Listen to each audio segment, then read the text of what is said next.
Let's move on to things that are on the horizon. I think the right to die still is hanging around. I mean, we talked about again last year. It seemed like it was moving along. It hasn't, has it?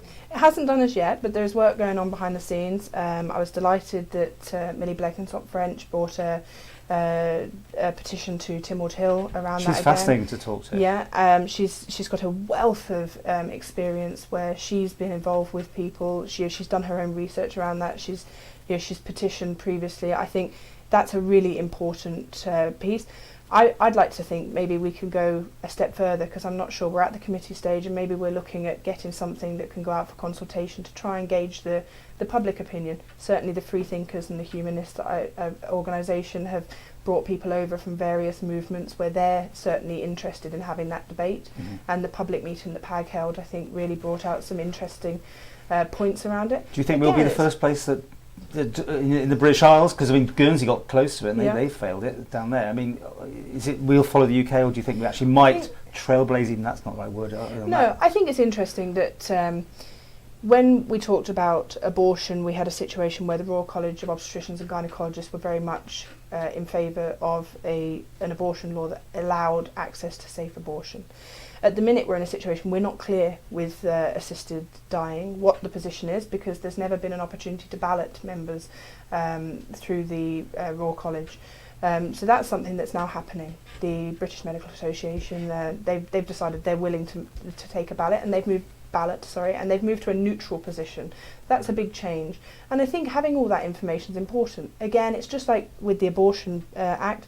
I wouldn't have wanted to rush that and get it wrong. And the same with this. I think it's very important that we take all that information, we look at what's happened in other jurisdictions, and we make sure that any changes that we propose and seek to make are done absolutely with an evidence base behind them. With your crystal ball, when it says year 4, do you think we'll still be talking about this at the same level, or do you think it will have progressed? I'm hopeful that we will have progressed. To a committee, another committee? Either a committee or to seek to introduce, I don't know. I think we need to look at it. There's some legwork behind the scenes. What I don't want to do is to rush my fences. I think it's a very, very important piece of legislation.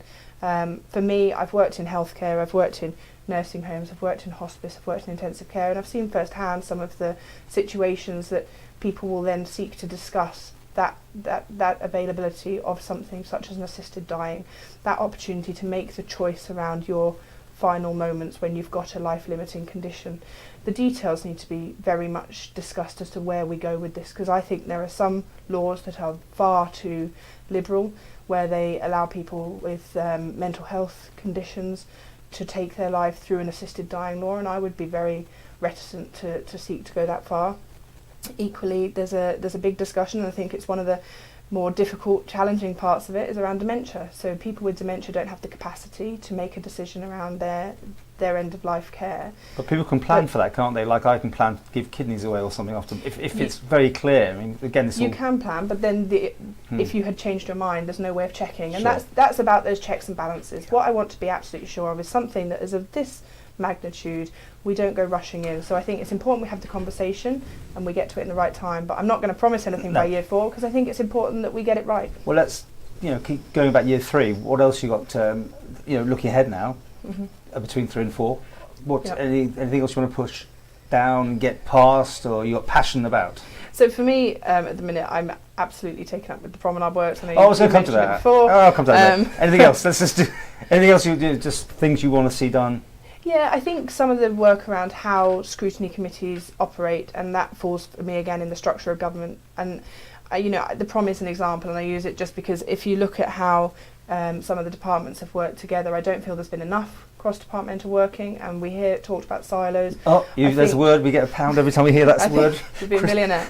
But I do think that we have to work better, and the reality is that the Prom's a prime example of where this is. Let's talk Prom then, because you're in charge now. Well, of the actual committee that's looking into things. Looking at it. I mean, Rob Cos had to stand down. Yep. You're Douglas East, and you've got Chris Robert Shaw. Has anyone else joined you on there now? At the minute we can't, because we're in recess. So right. It has to be a Tynwald appointment, so we can't just pick So Douglas East are now running this. Yeah, ironically it's ended up just by virtue of... Okay, on a serious note, I mean, I sat through that with the people involved in the thing. I mean, there's some jaw-dropping moments. I wish we could have recorded it, because on radio you probably couldn't quite get how rabbits and headlights seem to be the order of the day. Did you get that as well? That yeah. And I panic think was almost on their faces. There was a very real appreciation, I think, when I'm delighted the Minister stayed and listened to the evidence of the businesses, and I think that shows that he's taking this very seriously. It's a very difficult situation, and I think that they haven't managed a project of this size and this scale.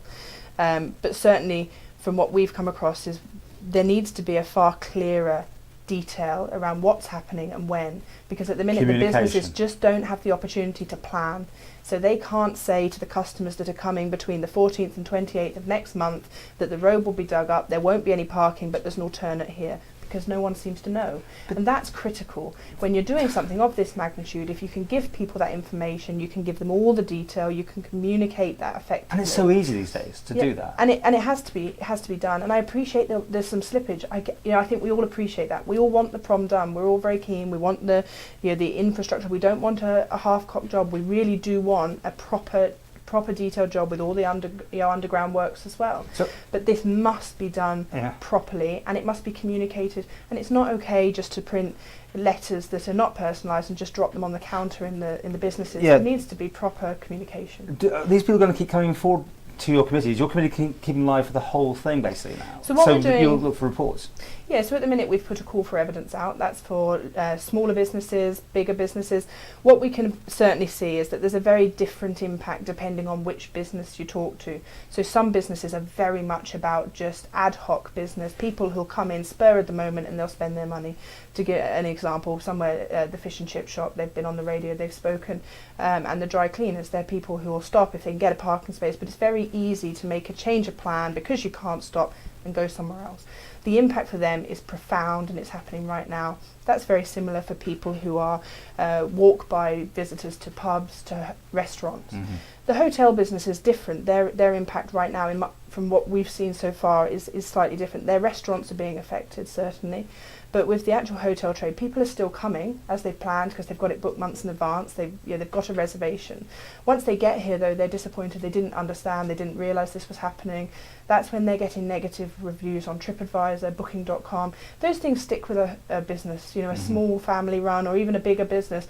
Those things can really affect your ratings. So you're over this now. You're going to have your committee, a live committee, which is very unheard of while something's going on. So at any time you can drag people back in, or ask them in, and say what went wrong there, or what. Yeah. I mean, hopefully there's some good parts of this will come out. Absolutely. Eventually. I mean, we want to be able to sit back at the end and say, actually, by getting involved earlier, the departments got together, and I'm really heartened to see that is happening. Treasury certainly are taking a very keen interest in this. We've seen DFE get on side. They've put together some schemes for the short term. Are you happy to keep the helm of this thing? Well, someone's got to steer the ship. But I think it's really important, and I think it shows a maturity within the policy review committees, because this hasn't happened before. Yeah. And actually it's far better to be able to say now, come on guys, let's all get together and let's sort this, than say in 2 years' time, oh, it was a real disaster and look at all the businesses we've lost. We don't want that. We want these businesses so much to talk about, but time-wise, can I have your numbers? You gave yourself a 7.5, I think, last year in the end. You kind of moved up a bit? Yeah. How do you do? 7.5. I think that's... you're holding? Yeah. On a whole pattern, okay. And the government? Again, I think at the minute, the prom thing for me has highlighted the level of fracturing, I suppose, between the departments, and that's not working. Look at you silos again. Yeah, and I think that there's got to be a change. I think there's got to be a change in how the policy review committees work. That's something that's happened. Obviously, Rob has had to step back from the policy review committee. Actually, as the departments get better at working together, I hope that we always have conflicts. That would be ideal. But that will mean we need to completely restructure how we do policy review committees. Number? Maybe 6.5. Oh, you've gone down? Yeah, I think realistically, I think there's the fundamental changes that haven't happened quick enough for me. Couple of very quickies. How are you getting on with Chris Robertshaw? You're, in well, we seem to be working together all the time at the minute, what with the prom and constituency issues. But I think we work well together. Are you enjoying yourself? Most of the time. It can be incredibly frustrating. There are some things I think there's not the answers people want, and that's the nature of politics, and it's trying to find the best route forward for everyone. And, I've got a few more actually. Do you want to be a minister? Not at the minute, no, absolutely. Oh, I hear your name might be in the frame, but then I get all that from a lot of people. I hear all sorts of names in the frame, right? I just throw it out there. I'd love to know where it all comes from, because I'm obviously not talking to the right people. But and would you want to stand again, or is it still too early for that yet? At At the minute, I'm feeling that there are some things that I really want to see through. The Jonathan Michaels review is one. I would be very, very disappointed if we got to the end of that process and we end up back at the drawing board as has happened before. So my gut feeling at the minute is there will be some things that I really want to see through, and the only way to do that will be to stand. But well, unless I have to drag you back in front of the cameras in the next couple of weeks, this will be my last Clare Bettison interview. Yes, that's right. Well, I'm getting married on the 24th. It's going to be Clare Barber, so I've got to change everything. I've got no idea where I even start, but yeah. And then I've got to tell everyone I'll be Clare Barber, so people won't think, who on earth is this? Who's that person? Up in House of Keys that we've never heard of. So yeah.